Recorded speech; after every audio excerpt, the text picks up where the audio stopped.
Alors que la métropole Aix-Marseille vient d'être mise sous tutelle de l'État, les élus n'ayant pas réussi à voter le budget, les maires des Bouches-du-Rhône se réunissent aujourd'hui à Marseille. C'est la première assemblée générale de l'Union des maires. Ils vont évidemment évoquer ces problèmes de budget, parler des difficultés de la fonction de maire aussi. Le programme détaillé avec Manon Musica.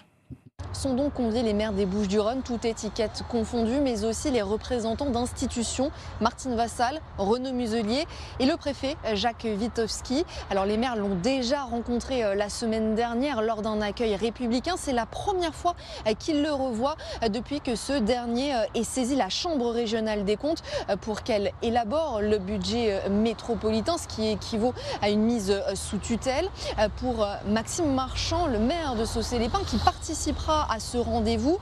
Ce jeudi, l'idée est de montrer une concorde, une forme, je cite, d'œcuménisme parmi les élus au-delà des frontières de la métropole sur les difficultés du mandat face notamment aux baisses de dotation de la part de l'État.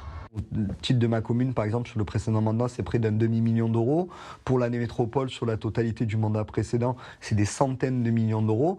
Donc ce rabotage qui permet à l'État de faire des économies, même s'il présente quand même un budget encore extrêmement déficitaire, il est délétère pour nous, les communes, parce qu'on n'a plus les moyens de nos actions.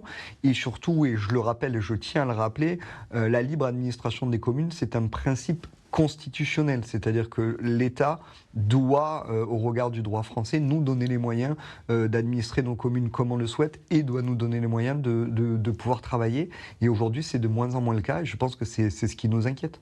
Alors c'est la première assemblée générale depuis les élections municipales, ce qui sous-entend aussi une forme de renouvellement puisque certains édiles fraîchement élus y participeront pour la première fois au cours de cette matinée des discours et puis aussi l'élection du président de l'Union des maires, poste occupé jusqu'à présent par Georges Christiani, le maire de Mimé.